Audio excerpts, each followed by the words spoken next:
Gentlemen, may I have your attention, please? The show starts in 10, 9, 8, 7, 6, 5, 4, 3, 2, 1, go.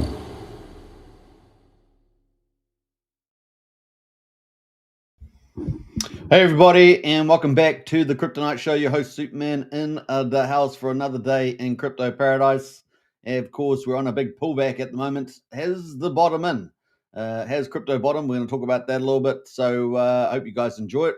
We're going to be doing an update, of course, around the stock market, crypto, where Bitcoin and Ethereum are. What might the bottom be? And of course, where is PulseChain going? We've got a big rollout of projects coming up. So we're going to talk about those too. So I hope you guys enjoy the show.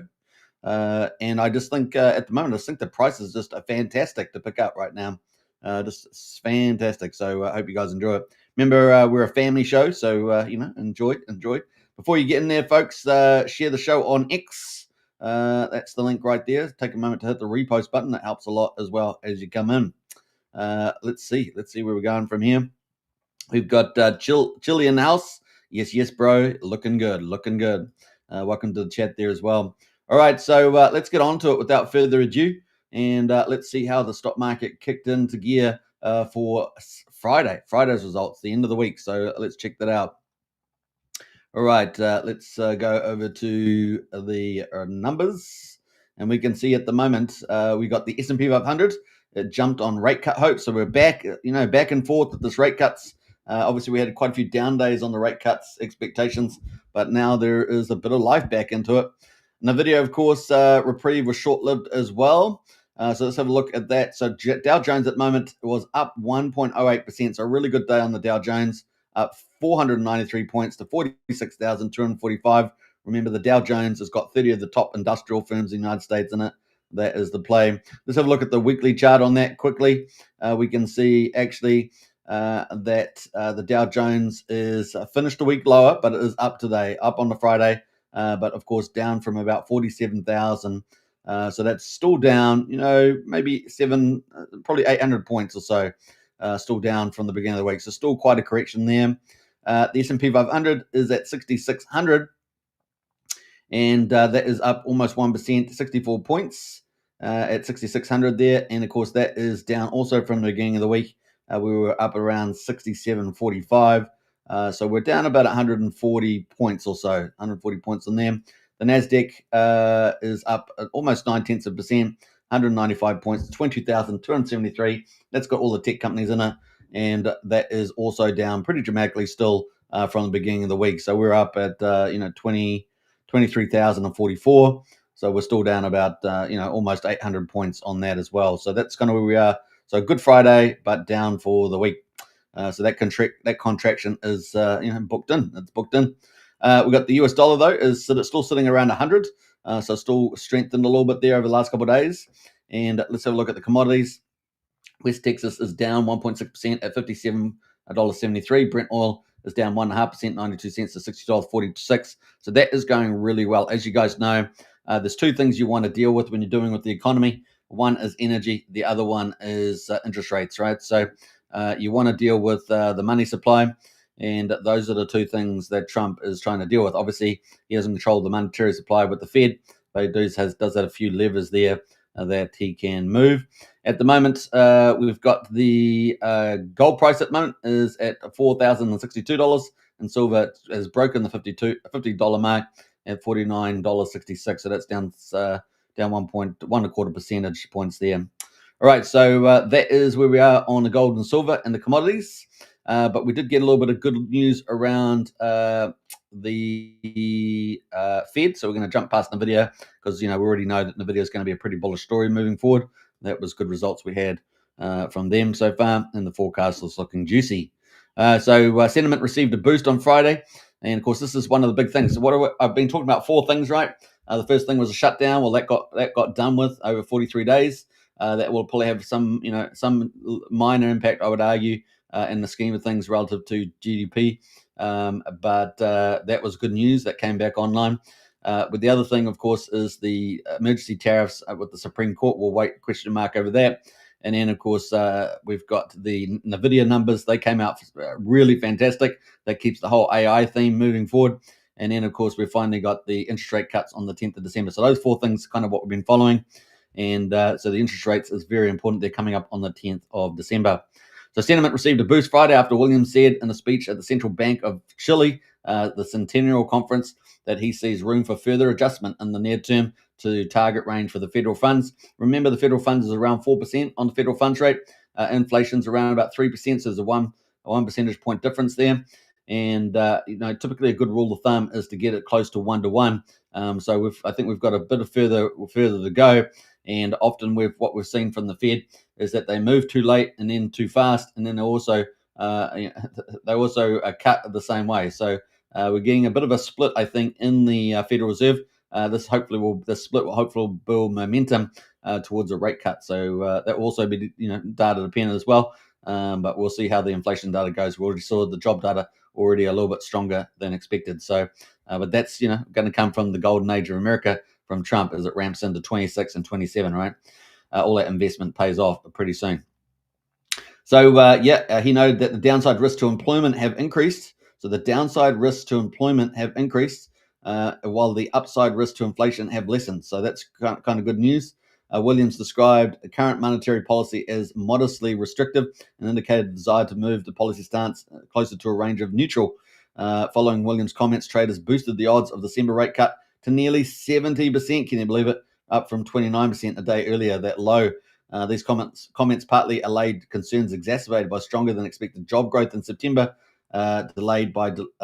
detailed by delayed jobs. Now, obviously, they do have a bit of a dual mandate, and so a stronger employment, if it was weaker, that would make them want to cut rates earlier. So I think on balance they still think that they need to cut rates, and I think that's probably good to get to a neutral stance there. Detailed by the delayed jobs report on Thursday that the Fed will keep interest rates until unchanged next month. That's kind of where we are with that. Let's go have a look at the interest rate tool. See where that is at right now, just to wrap up our economic and stock market coverage. So we've got 2 weeks and 4 days and 19 hours to go until the 10th of December. Still quite a bit of time. And then, of course, that has flipped. Now it's 67.3% has gone in favor. And I said this, was it yesterday? I said, we could see this flip back. And that's exactly what we saw pretty much the next day. So there we go, 67%. We were down at 27. So our times can change. Welcome to volatility in the markets. So that's kind of where we are right now on the old Fed. So that's good news, guys. So feel good. So this week, was this the bottom? It's certainly shaping up like that. All right, so that is the old stock market news. We're going to get the crypto next. Crypto still not quite reprieved. We have obviously quite a bit of sell-off overnight, really severe, and continuing that trend. But we had a bit of a bounce back. So a little bit of a bounce back there. We're going to cover that next. Don't forget to share the show around on X. That helps a lot there as well. So hit the repost button, guys, out there. All right, let's get into the next one there, the crypto markets. And at the moment, we've got the total crypto market cap at 2.95 trillion. It is down 3.4%. So another down day there. Can you believe it? Below 3 trillion now. So it's pretty insane. We've got the Bitcoin price at 84,900. It is recovering, even though it is still down 2.5%. We've got Ethereum there at 27.55, down 3.4%. We've got XRP at number 4, down 3.4% at $1.94. We got BNB is down 4.9% at number 5. We got Solana down 4.6% at number 7. We got Tron down 1.5% at number 8. And then we've got Doge there down 6.7% at number 10. So those are kind of where those are at the moment. Best performer is Tron from the looks of it. Yeah, Tron is only down 1.5%. Best performer over the last week is Tron as well, only down 6.3%. But a pretty brutal week because most of the majors are down between 10 and 15%. So pretty brutal there on the correction standpoint. Major correction. What else can we say about that? Let's go look at the top 100. Well, over the last week, we've still got Bitcoin Cash is up 8.5%. White Bitcoin is up 7.9%. Astra up 7.9%. Pi Network up 7.1%. And Token Leo there up 2.5%. So they're the top 5 performers there in the last week. on the top 100. Top 1,000 gainers last 24 hours is Intuition, BitLight, and Punk Strategy. They're all up there, particularly Intuition there, up 200%. We've got the trending is Zcash, Bitcoin, and Intuition there. So Intuition making quite a nice move. Let's have a quick look at Intuition, see how long that's been around. It's number 597. From the looks of it, it is been on a downtrend for some time. It launched November the 5th, so I guess it's not that old. What's that? 15 days, 2 weeks old. Kept going, selling down, and now it has bounced from 9.5 cents all the way to 33 cents, but with some great volatility in there, as you guys can see. So that's interesting there for the old Intuition. I don't know. We're going to look at the website. No, we'll just let's have a look. Intuition Systems. Let's go have a look at that. So it's Intuition there. Trust your decision. Opinions AI. So it looks like some sort of AI. Your Intuition available everywhere. So maybe worth checking out there on that. So look around there. All right. So that is picked up some pace. Might have had some news there. Looking at the results then, we got down 2.4% on the market cap, 2.98 trillion. We're below $3 trillion, and Bitcoin there. We're going to zoom in on that right now. All right, so Bitcoin there is sitting at 85,194 on Coinbase, so it's a little bit higher in terms of the price. We had a low today of $80,500. Can it be 80,500? You guys know that my next support zone was 78,000. Remember that?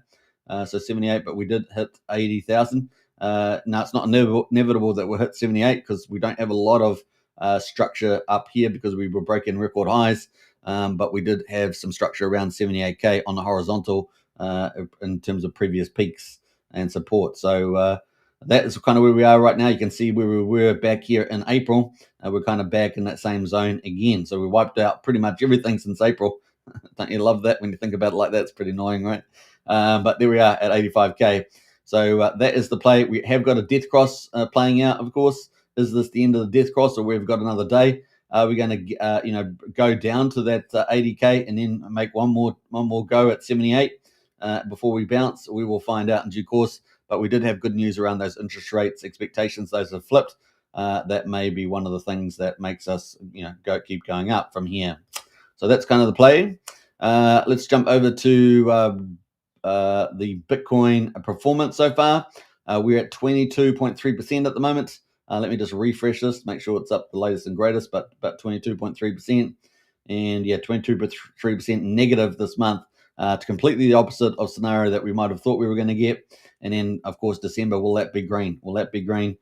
Big counterintuitive a little bit there. Last year, it was down 3%. Will it be green this year?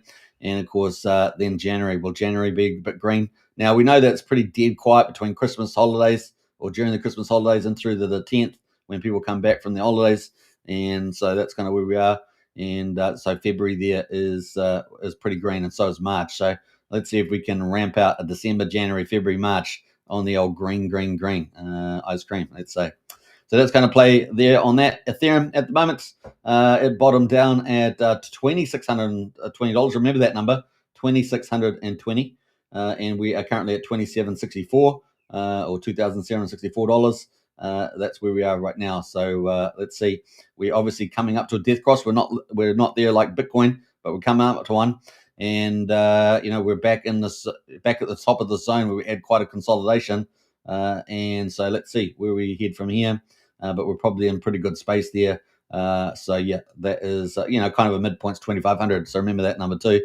So let's go see what that all means. Well, Tom Lee, we've been following him. He is one of the best. He's not always right, but he's probably one of the very best predictors in the market.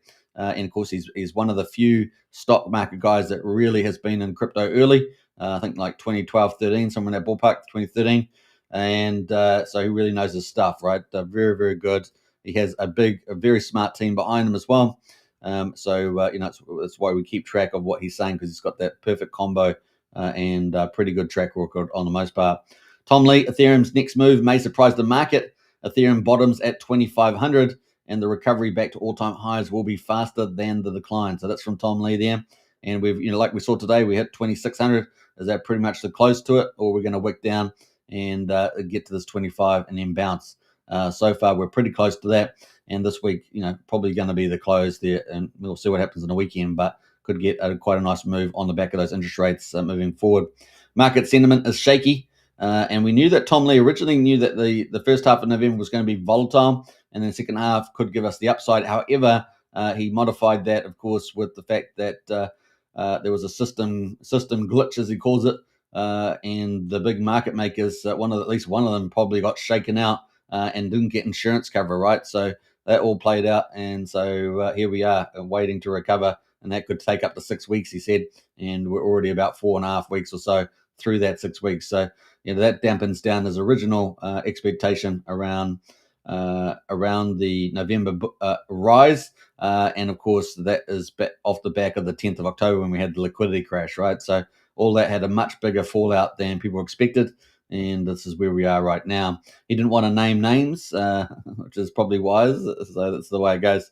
Historically, Ethereum rebounds harder and quicker after deep drawdowns. And we like the deep there, meaning the accumulation window could be shorter than most expect. So the rise could be quite shockingly fast. And if you think that it's going to be slow, you're probably going to be missing the boat there and paying higher, right? So at the moment, you've got a nice opportunity to accumulate some nice, cheap Ethereum, Bitcoin, and just about everything else. So it is what it is. Volatility equals opportunity. Bullish structure intact. Cycle acceleration on the table. Bottoms aren't comfortable, but that's why they're bottoms. So let's quickly listen to this short video clip here on CNBC from Tom Lee. That's the low, and Ethereum bottoms at 2,500. The recovery from there to all-time highs will be faster than the decline. That's what happened in every crypto decline, because what you have is all this spooled up energy. People are sitting and waiting, and there's panic selling, forced sellers, but the buyers are being patient. That's what will happen. And again, you guys kind of hit it on the head. MicroStrategy is probably the most important stock to watch right now, because that is the Bitcoin proxy. It's the most liquid name. It seems to me that when in the crypto world, when they're trying to hedge their longs in Bitcoin and Ethereum, they can't find any other way to hedge it except shorting the liquid stocks that this are the reminds proxy. okay So that's the MicroStrategies. This is one of, if not the most important interviews I've done this year, and that's respectfully to every other guest we've had on this fine network and fine show, because I want to dive in a little bit deeper to what you're saying, that basically there's some kind of a software coding problem that's causing a lot of this. Let's bring up, guys, if we can, MSTR. That is the company formerly known as MicroStrategy, now just known as Strategy. The stock's down 50% in 3 months, Tom. It's down about 65% from its highs in the middle of July. It works, or people think they do, but inside that engine, there are gears, there are pistons, there are things that are occurring that for 99.9% of our audience, they don't do this for a living. We get it. This is a really important interview. I'm going to let you go, Tom. We are watching MicroStrategy or Strategy. We're watching Bitcoin, and we're watching possibly 77,000, which you think might be kind of a washout period, correct?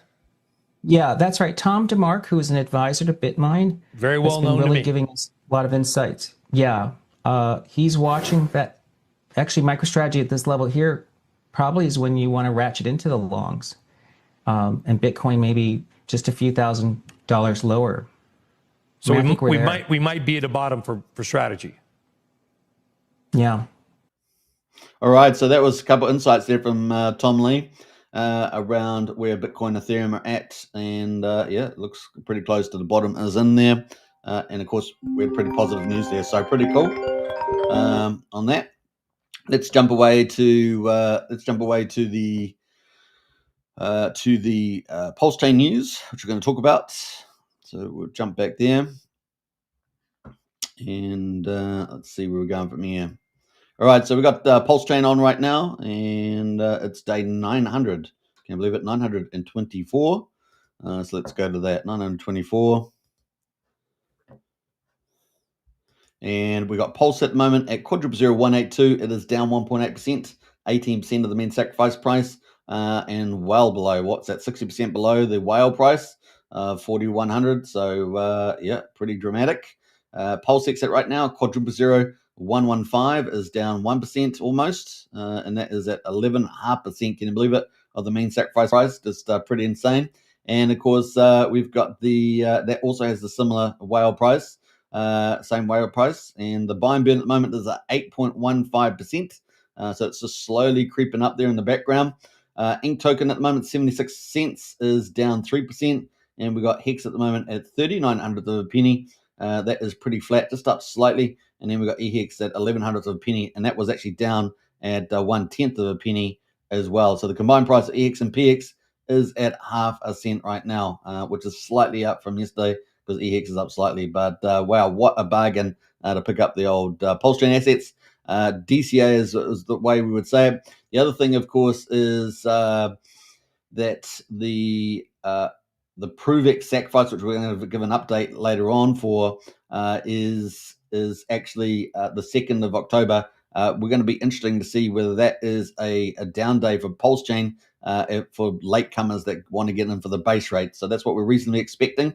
The counterpoint to that is arguably that people, a little bit, assets are down. They're not really keen to sell too much. Richard indicated don't sell at a loss.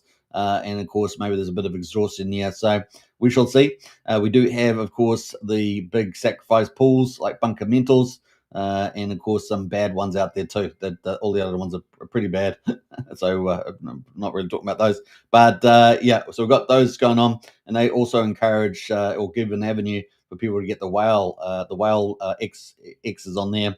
And so they don't have they've got custodial risk, but they do have the upside of the whale incentive. So that's kind of in the favor. So we've got like two main points in favor, one against. So, but I think we'll probably still see some the 2nd of December being maybe another discount opportunity. I guess it would depend on how high PulseChain is relative to where we are today. But we're expecting volatility over the 21-day period. And we got market volatility as well at the same time. So it's a double hit there. We got probably you in the house there. Great show. Appreciate that. Thanks so much. Yeah, we're live streaming right now. Live streaming. Isn't that crazy? All right. So that's kind of where we are on the PulseChain. Let's go to the gas prices. We're at 400,000 beats. So we're a bit higher than we were yesterday, about 30%. We've got 0.3 of a penny for a PulseX swap. Looking at the validators, we got 51,800 validators. It is cheap right now to become a validator. I think it's like $550 or something like that. 32 million pulse.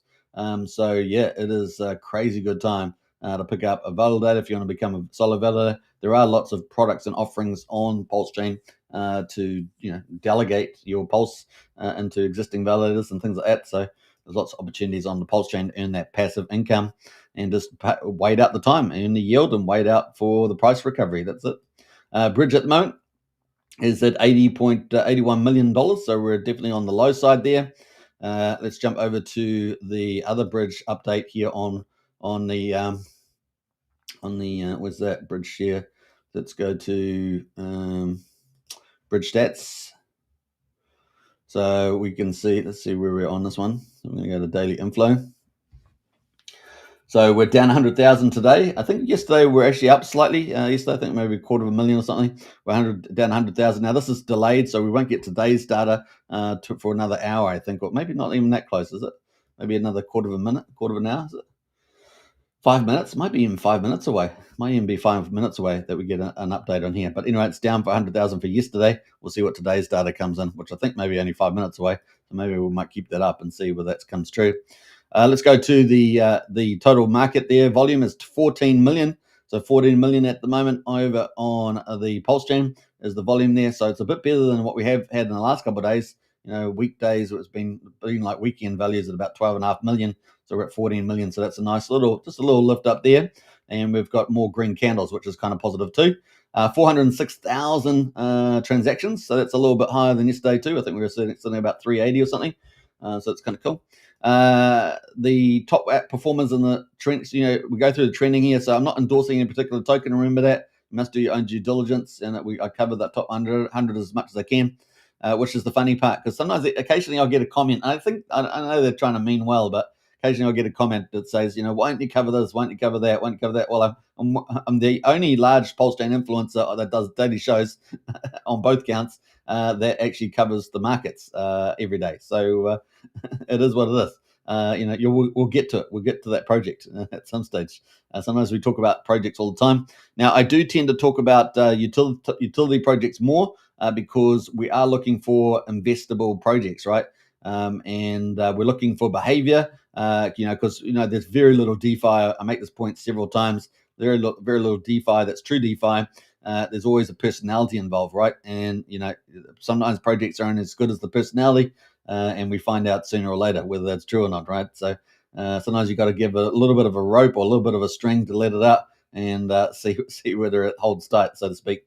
So we got SCADA at the moment. It is up 30%. SCADA, of course, from the Nuke the Supply, which is always been a favorite of mine. They do things a lot different in their tokenomics and their visualization. Their concept is always very, very clever. So, loving that, and that's been very good. So, obviously, they had a nice, beautiful rally here. Had a bit of it. This is on the daily charts. Tapered back here. Let's see how far that came back after that rally, and tapered back here to about 82%. Pretty normal. And then back up, we're going to go. Hopefully, that's what they're hoping anyway. So that is from the Nuke Supply. So that's not doing too bad. Obviously, a massive. If you bought the top, you're down 8%. But actually, they're pretty good protocol tokenomics. We'll see how that plays out. Pepe at the moment is the Pepe Pump Tires, and that is up 24%. So obviously, this is a pretty popular one. Now, I don't know about you guys, but if you're on X1 playing around with the new name service that's there, within 2 weeks, probably maybe 12 days now, they're going to be launching the marketplace. So that's about to take off, isn't it? We did cover that when we covered X1 overview. If you haven't checked that out, you want to get up to speed with X1, check it out, because that's the best video out there on all the ecosystem on X1 right now. I think I did it 2 days ago. Check it out on YouTube and on X. You can find it there too. We do a full review of X1, and so if you want to, get up to speed, check it out. It's kind of like the Solana 2.0, so from Jack Levin.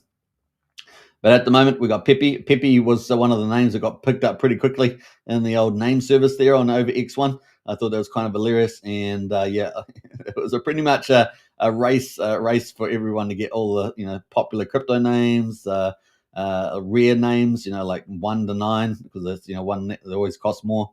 And top tokens. It was just pretty hilarious. So we're going to see how they all play out when the marketplace goes live and people bid for those. And Pepe is one of them, right? So anyway, Pepe on PulseChain Pump Tires is coming off the bottom. And don't forget, we've got the PRC20 forks as well. But here we are with the old pump tires.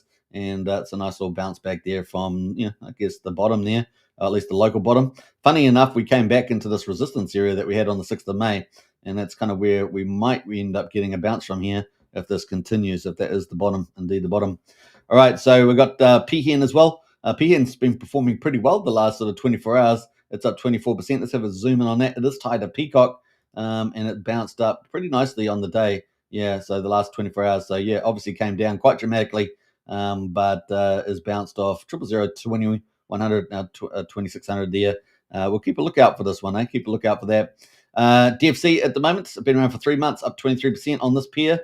Let's have a look there. How long has it been here? 3 months.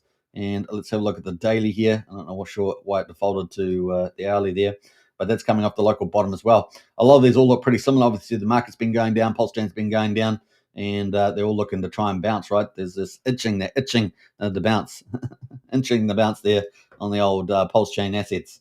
Now we've got PulseGuy in there as well. PulseGuy, and of course, a lot of stuff here is tied into Peacock, right? A lot of the stuff is tied into Peacock here. We've got PulseGuy is sitting up at 20%. And let's have a look at this chart. Yeah, it looks pretty similar. They all look pretty similar, guys.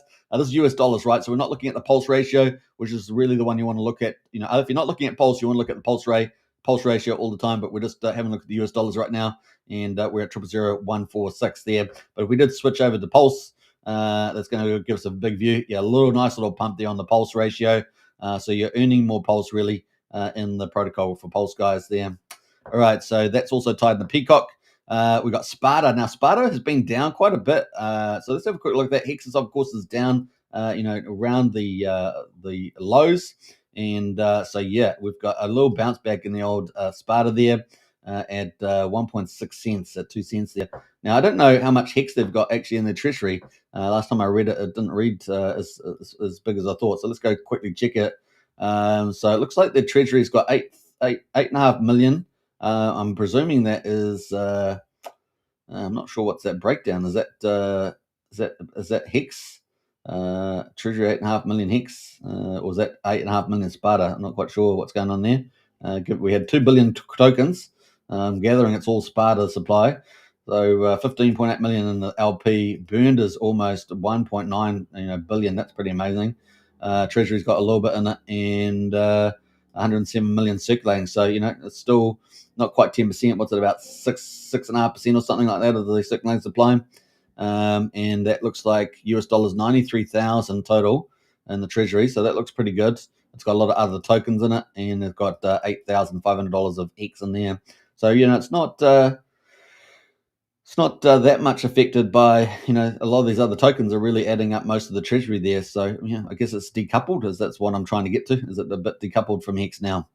Based on that, looks like it. Actually, I didn't even check the market. What's the market right now? 2.7 million. Yeah, very decoupled from X. I'll be surprised that keeps moving around with X right now.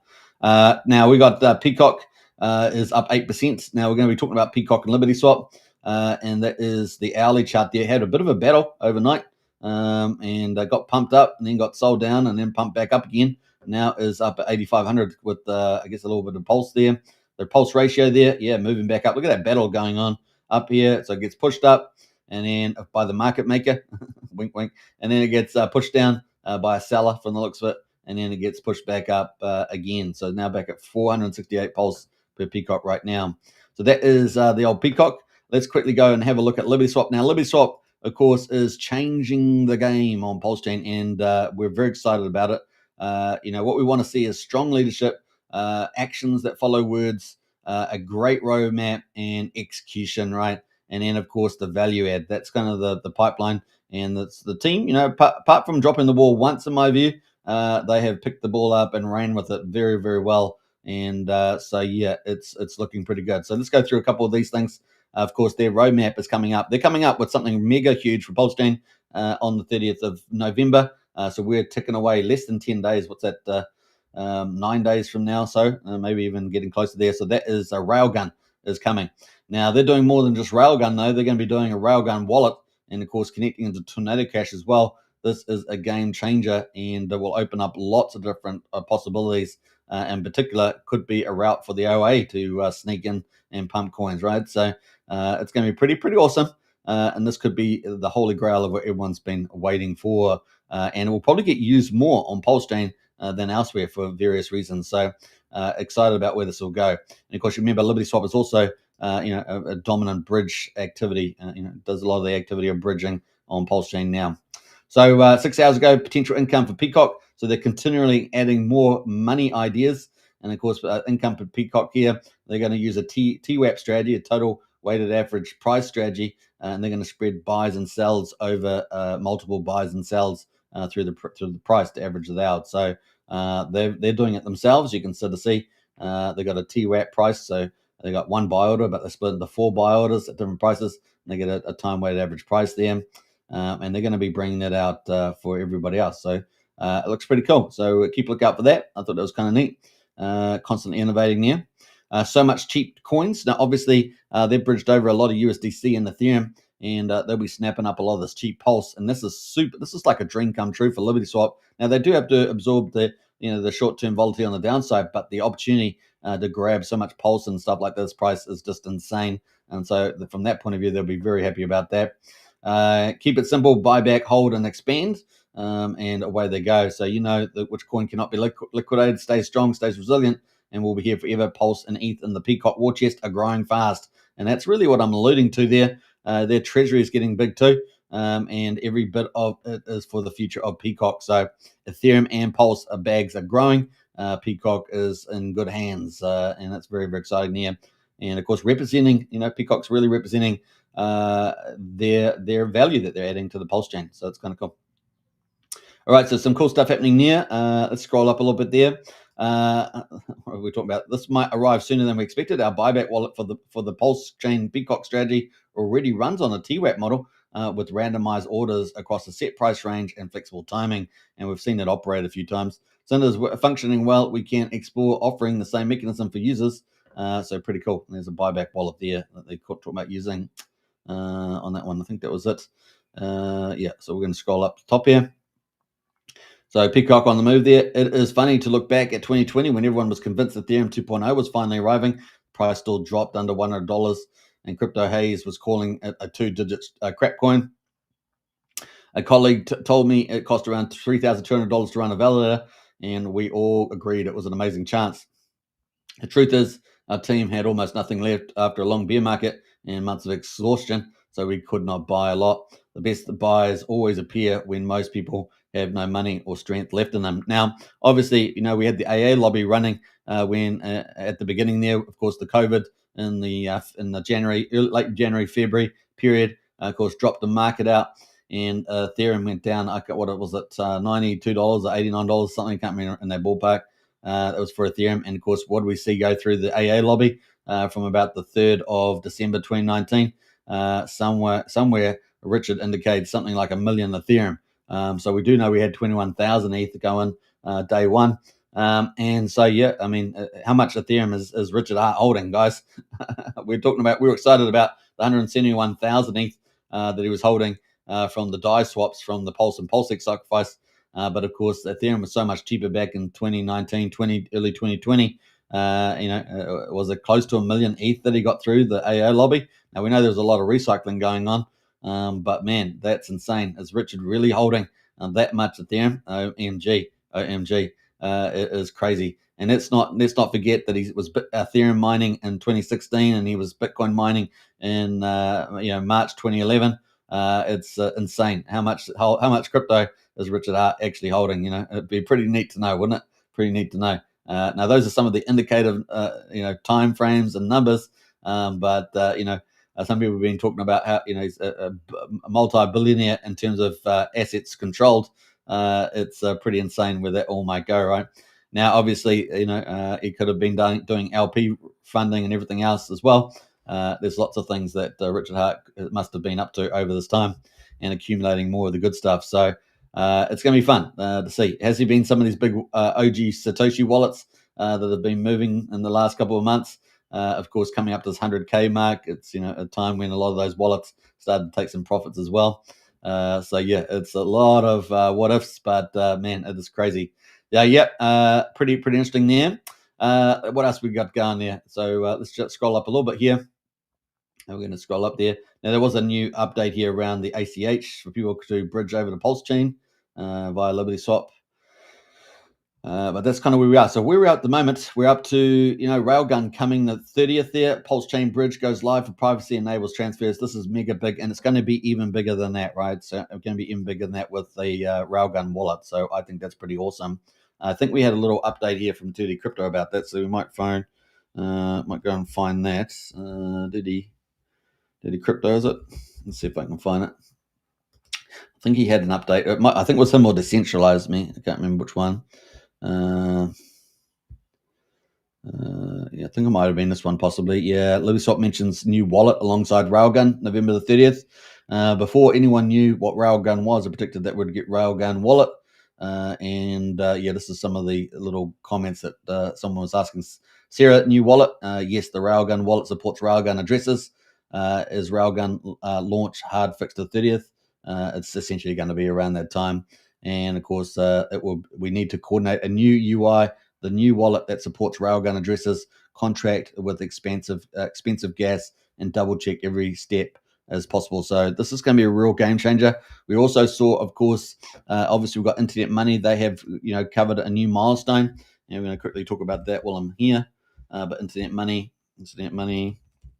also hit the 100,000. I don't know. I've got the list there. KG. Let's go to KG. But Internet Money actually hit the 100,000 mark. In fact, they smashed that. 103,000 downloads now. So that is massive from Internet Money, isn't it? It's fantastic results there.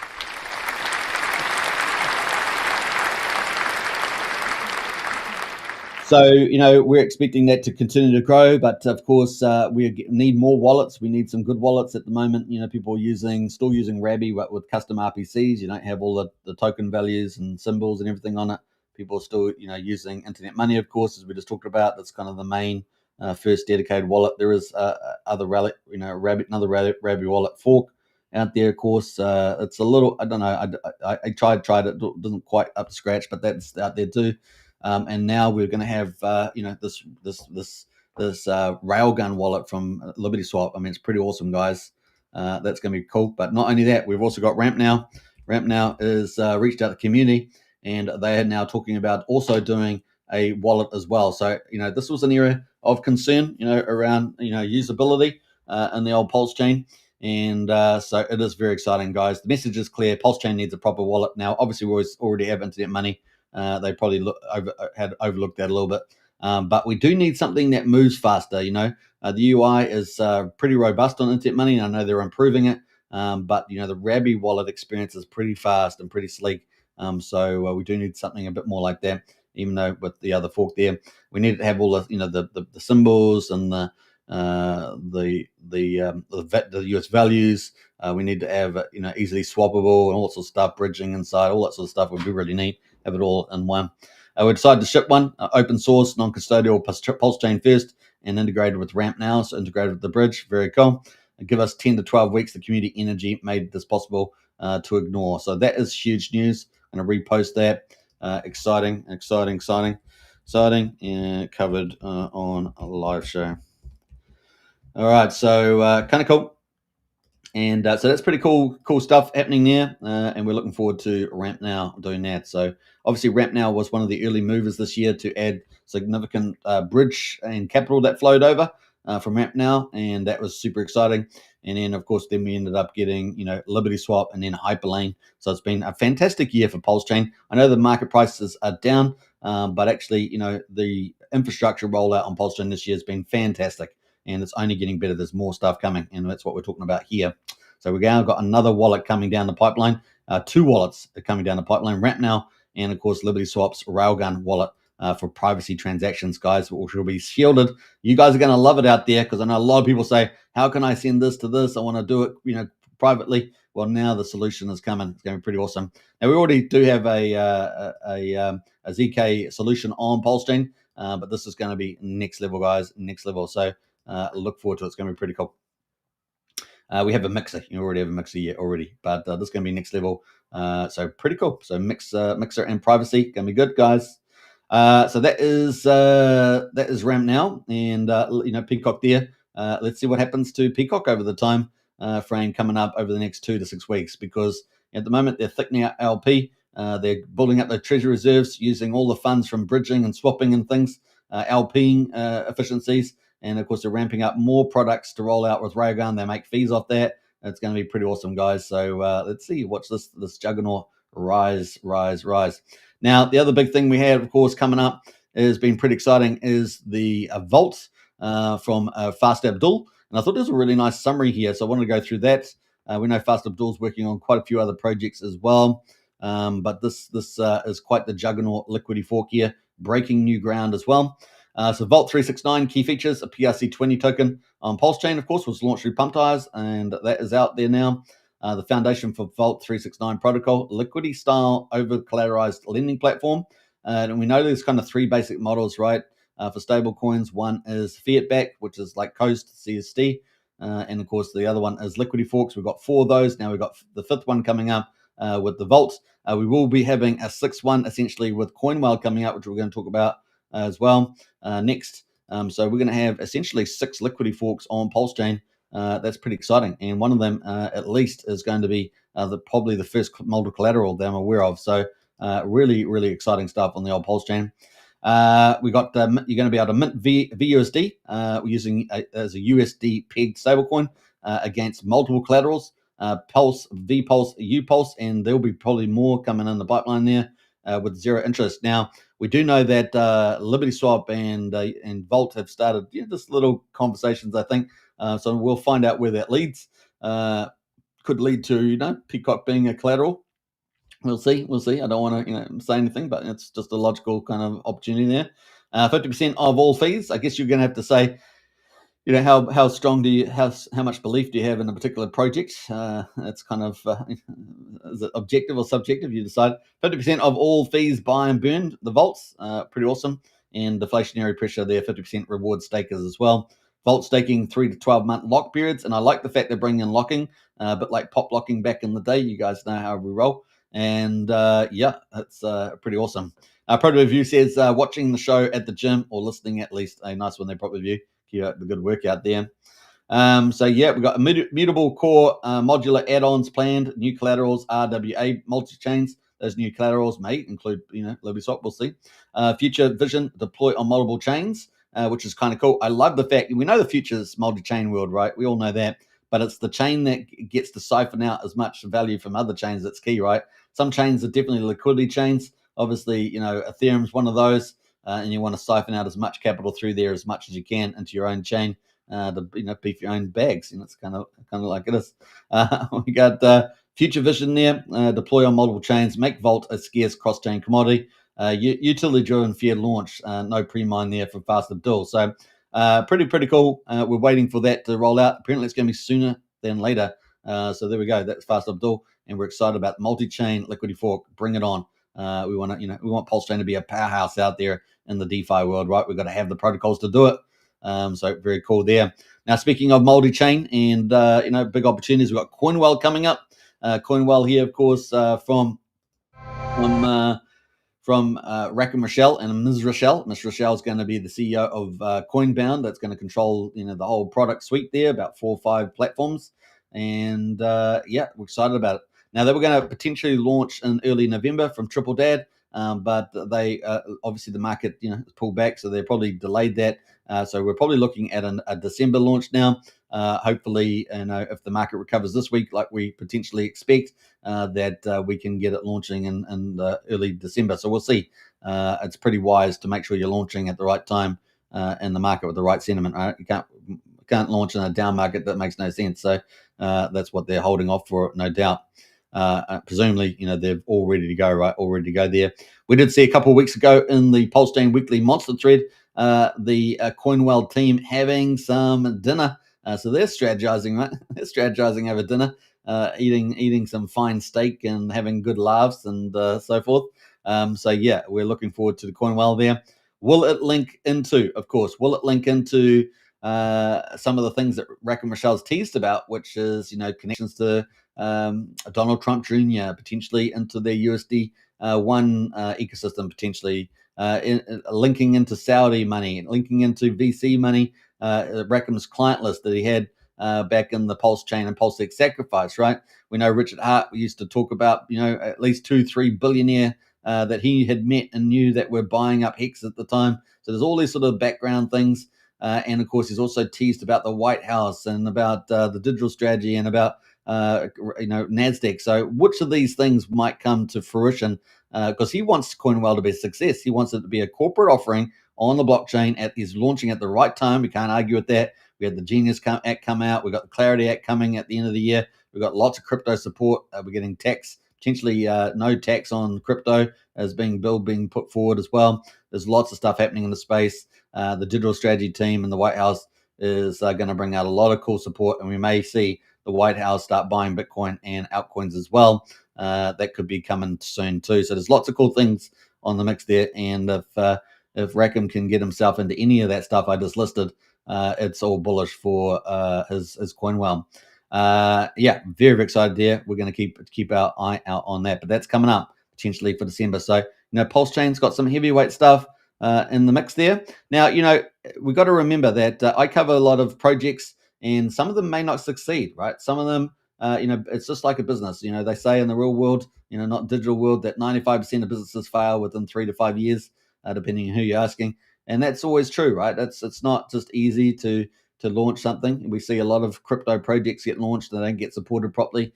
They're fighting for promotion. I see a lot of teams on Telegram, they don't even want to promote. They're like, I don't want to promote. Why should I promote? People should just come and buy. And so that's not how it works, though, is it? It's not how it works. You make great product, then you got to promote it and get people interested in it through whatever means you can, right? That's how world works. That's how crypto works as well to a big extent. So that is kind of some of the stuff we got going on right now, and we're excited about CoinWell coming.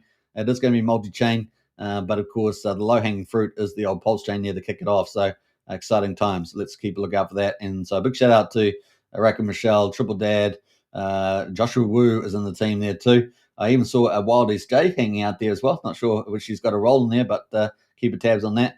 And the Pirate maybe even involved. Who knows? Because they're all together, aren't they? They're their own group. And then, of course, Ms. Rochelle, the CEO. We're looking forward to what she can do with that. Very exciting. So that is CoinWell coming, guys. Now, another big project coming that we haven't talked enough about is Tetra. We've been waiting a long time. Something like, they've changed the vision a little bit, right? It's going to be Web3. Now it's going to be downloadable. But it's going to democratize the blockchain for the people, power to the people. And teams are going to use it as well because it's going to be able to automate a lot of stuff. So you're going to be able to interact with blockchains, set up design your own limit orders. And of course, this will go hand in hand with the Signum Oracle coming from the same team for Tetra. So Stu has been working hard on that. It's taken a lot longer than anybody could have imagined, even Stu himself. But it apparently is pretty clever. And so I guess it will all be worth it in the end. And we know that he's probably hold off a little bit here because the market is down as well. So waiting for a positive market launch where the sentiment has turned. And we could reasonably expect this to be launching maybe at the end of November, maybe in early December as well. But this is going to be a real groundbreaker here. It may start off being a niche use, but it might actually get more broadly used. And I can see a lot of applications more broadly using Tetra, and that could include a lot of influencers using it as well to do all sorts of things online that would be really clever to stream on stream, and that might garner a lot more use. So that could be a big area there. We do know some teams will definitely be wanting to use it in DeFi, and that may actually scale up even more to automate with Tetra in the background there. So it's going to be fun to see. Now the website hasn't been updated yet. But that was in progress. So as we understand it, it is getting very close. And once the website is up, we will see the roadmap for launch as well. That will be on a bit of a countdown. So we're getting pretty close. So question mark, will Tetra launch before the end of the year? Well, I guess we've got to be more optimistic than we were in the past. But it's getting pretty close for sure. I think it's just getting ready for that market timing, and we'll get good to go. Now, after Tetra, of course, Signum is going to be launching as the Oracle, and this is going to be a full suite Teller Oracle, from what I can tell. Don't think they've built it from the ground up. I don't know. Maybe they have. But this is going to be pretty awesome, Signum Oracle. And we know that this is going to open up other protocols like PUSD ALGO. I know people do ask me a lot about PUSD ALGO. Now, we have two enablers as far as I'm aware. So, obviously I've tried to keep up with as much as I can. So Signum Oracle is expected to launch essentially, I think, at the same time as Tetra, if not, within a couple of days. Signum does rely on, I guess, Tetra, if you're going to use some of the tools, will rely on Signum because you want a price Oracle. And I guess you could possibly launch, hook into Fetch possibly.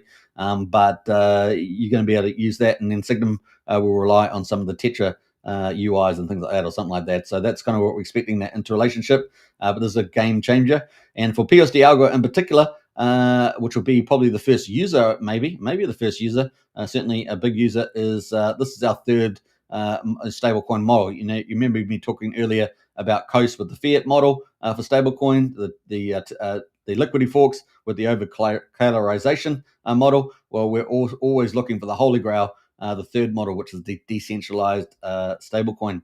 And PUSD ALGO is offering a new method to make that happen. And we've seen it operate pretty well on testnet about 2 years ago. I think it is now close to.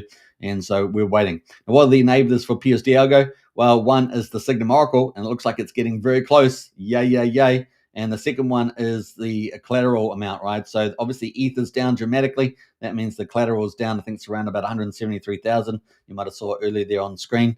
I'm tracking that. And we obviously will need Ethereum. Probably, this is just my opinion, right? But I suggest you will probably need Ethereum to really start to break that 5K, get on the big rally, and maybe get up to that 6, 7, 8K mark, probably in that ballpark, before we might see the collateral side of PUSD ALGO launch. Now, that's based on old information that they need kind of $1 million to set up all the LP pools for PUSD ALGO. But of course, they have also talked about, well, at least a little mouse told us. I wouldn't say little mouse, a little secret investigator told us that that they may be doing a slight modification to align with the Genius Act there. We're not quite sure what that exactly will mean, but that could be pretty bullish too. So we're going to keep an open mind about that. It looks like one of the two enablers that are required is about to launch, which will be Signum Oracle, and that'd be pretty exciting. And then, of course, we'll get into hopefully ETH will have a nice run into the end of the year, into the beginning of the year, and the collateral will get up to a point where that enabler is also required for PUSD ALGO, and then PUSD ALGO will launch. And all those people frustrated about delays and launches, not only for Signum, but for PUSD ALGO, will be very happy. And of course, Jacob has talked about that if it succeeds, then everyone will be very happy indeed. And so we're looking forward to that. It does appear if he can make the holy grail for a algorithm stablecoin, that would be awesome. And it does look pretty good so far. So we'll keep open-minded on that again, and we look forward to that. So that's pretty much it around the roundup of a lot of the juggernaut projects launching. Obviously, there are many other projects launching on PulseChain in the future, but those are some of the heavyweights that we've got in the near term, perhaps into the new year. So keep a lookout for that. Very, very exciting. All right, the other big thing, of course, we've got on at the moment is, you guys know it, is the ProveX sacrifice. And we're only a few hours away. In fact, we're only an hour and a quarter away from the end of the day, based on when Richard Hart has talked about, which is day 10, the end of day 10. But we actually, on the timeline, we're a little bit, there's about another hour and a half difference, and we're already into day 11 here. So we've already crossed over to day 11. Remember, so we're over halfway. There's 21 days in the first base rate period, right? This period here, from day 1 all the way through to day 21, which is between the 12th of November all the way through to the 2nd of December. And so we're just at halfway now, on the halfway day. So it's pretty exciting. And so we've still got potential volatility on PulseChain. And then we've got the final day, the second there. And that, no doubt, I think will probably bring volatility typically to the downside on PulseChain, particularly when we've got this big sacrifice pools like Buckamentals and one or two others out there, which I don't suggest you even bother looking at, but that's up to you. There we got there. So anyway, we're closing the day 10 around about $3.2 million. That's when we're at the moment. So $3.2 million, and that makes, it's about $300,000 a day on average is going in there. So $300,000 a day on average going into the sacrifice at the moment. And so, we could double that, right, to get to the end of the time, and it would be about 6.4 million, right? 6.4 million if we keep the run rate up like that. We shall see. Obviously, first day was a lot bigger than that, so we'll find out. But the last day is likely to be quite big too, right? The people clamor to get into that base rate. And then, of course, we move into the second phase, which will be where the base dollar rate goes up by 6.25% per day, and that is additive. So it just goes up pretty sharply. And by the time we get to day 54, we're up at $7.40, $7.40 per 10,000 points. Whereas at the moment you can get it for $1. So you either pay $7.40. Now, we do know in past sacrifices that the couple of days after the final base day, which is where we see a lot of people FOMO, is that we do get a decent little sacrifices through here, because it's still, even though it's like $1.20, $1.30, people still consider that it's okay. So they still manage to sacrifice into that. But it's a scalar, so it'll be scaled down. But that's kind of where we are at the moment. Then finally, we get to between day 55 and day 59, we've got the flat rate. So the volume bonus disappears as well. Remember, before this, all this up to day 50, up to day 54, you get the volume rank bonus, and that's what the sacrifice pools are offering, right? Offering you to get a chance to get the whale pool there. So let's have a look at the top leaders. Well, we've got pretty dramatic happenings because the Buckamentals sacrifice here is sitting at 1.1 million, and that is just climbing at a good rate of knots. And there's 229 sacrifices in there so far, wallet sacrifices. That is going pretty amazing. They're almost at 30 billion points as well. And then we've got second place is 64,000 and 56,000 in second and third place there. So that is in play right now. So, if you want to make a risk, it's up to you what you do, not financial advice. But if you do go to Buckamentals there, at least you're getting a 6.25 multiplier. If you went by yourself, you just probably, and you had a smaller sacrifice, you'd be getting close to 1, right? So that's not that great. So if we go to the last page, you can sort of see. Let's go up a little bit here. Let's see what $1 is. We got little sensors. Look at. So if you did $1.50, you're getting a rate of 1x, right? So you're getting nothing pretty much. Let's go to something more reasonable. Let's go up. I don't know. Let's start off at. People might decide to do $500. So if you decide to do $500, you're still getting a 1x multiplier essentially, and so forth. So, that's not really great value. Let's scroll up a little bit here, see whether we can get some better numbers. Yeah, it's still pretty small, isn't it? So let's go all the way to the end. We might go the other way instead. So if you're doing, let's say you're doing $5,000. So if you did $5,000 by yourself, you're getting a 1.65 multiplier. Or you could take the risk and go with the fundamentals, and you're getting about a 2.7x multiplier, which means, the whale price at the moment, let's go a bit further down. Let's see if we can get to 2.5. So we did 5,000, let's do 2.5. And so if you did 2,500, you're getting a multiplier of 1.46. So you're getting 10,000 points plus a multiplier of 1.46 on your dollars that you're sacrificing. So this person's gone by themselves. And so if they had decided to take on the risk, the custodial risk, with the Buckamentals sacrifice team, they would have, got a 2.64. So, quite a lot more coins. Now, these guys are the market price. If you think about it, just like on PulseChain and PulseX, where it was quadruple zero 4,100, and we're even below that now, right? We're even below that, so we're way below that, 65% or something below that. So anything's possible in markets and crypto, but this pretty much the setter there, because these guys will be in profit way before you are, right? So if the market goes down, particularly, right?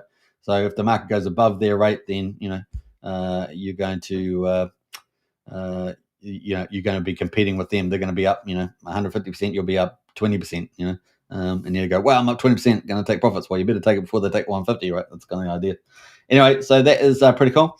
Let's go to the Ethereum total chain. So we had almost 2,556,000 on Ethereum, and that is primarily out of 3.2 million.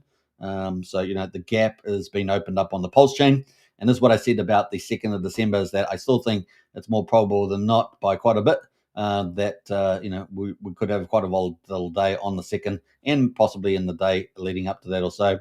We've got 10 days counting down from there. It's $428,000, and a lot of that's coming through the pump mental sacrifice, right? That top sacrifice group. BSC is sitting at 59,000, base at 44, Solana at 41, Arbitrum at 31, and then Bitcoin at 15, and then everything else gets a bit smaller all the way down to the bottom. We've still got 3 chains: Hyperliquid, Mega ETH, and Monad, and they've got nothing on them. Plasma's got $8.80 there. I know there's a little bit more interest in Plasma from some of the teams on PulseChain. Keep a lookout for that. And of course, Sonic Chain as well. Got a few ones here. That's kind of where we are on that. And of course, we're already in day 11, counting down at the moment, or counting up, as they say, counting up. We've got Mikey in the house. Hey, good to see you, Mikey. Welcome. Hey, gang. And of course, got Crypto MBS as well, the editor-in-chief of the Monster Thread. Great to have you in the house here, and a promotional lead for the Crypto Night Show. Big shout out to him. Doing a great job. All right. So that is kind of the end of the data there. Let's quickly check Richard Hart, see if he's got anything up for grabs.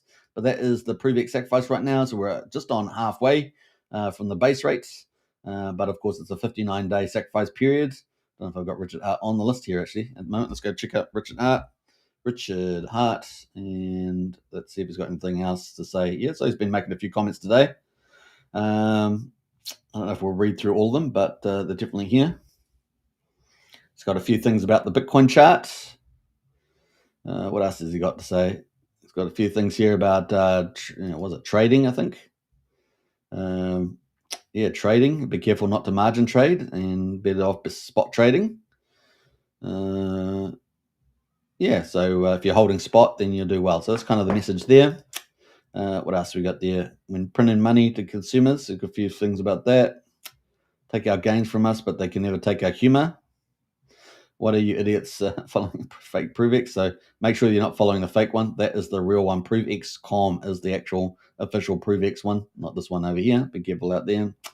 I think that's it. Oh, we looked at that one, didn't we? We looked at that one. I think this is the one here I didn't look at. What's this one saying? When people sell for stuff they want, I like it better when they gave the money to the people. There we go. All right, so that is some stuff from Richard. I hope you guys enjoyed the show. And you just never know. We might get one of these at some stage, maybe in December, maybe January. We'll find out. Maybe in the future sometime. you could get a God candle at any moment. You could get a giant green candle at any moment. It's easier to get them. It's easier to get them. Less economic because there's less of it for sale. All right. Maybe when a few more weekends are out. But yeah, it's going to be fun to see. Hope you guys enjoyed the show. Don't forget to subscribe to YouTube. We're streaming on 3 crypto channels, of course. The Crypto Night Show, the Superman Crypto, and PulseChain X. Also on X, we're on there as well. So don't forget to smash the subscribe and the follow button on X. And of course, if you guys want to join Strategy Club, really great value there. Only $35 a month, which is just over $1 a day. So join up Strategy Club, and you get all the intel and chats and discussions and everything else in there. We'll catch you there. Hope you guys enjoyed it. Catch you again tomorrow. We're gonna have a team coming up this week for an interview. So I hope you enjoy that. We might end up having 2 teams, but once we pencil that in, we're gonna have a couple of interviews this week on as well. So we're juicing it up here on the old chain. Hope you have a good time, and it's gonna be a lot of fun. Take care. Bye for now.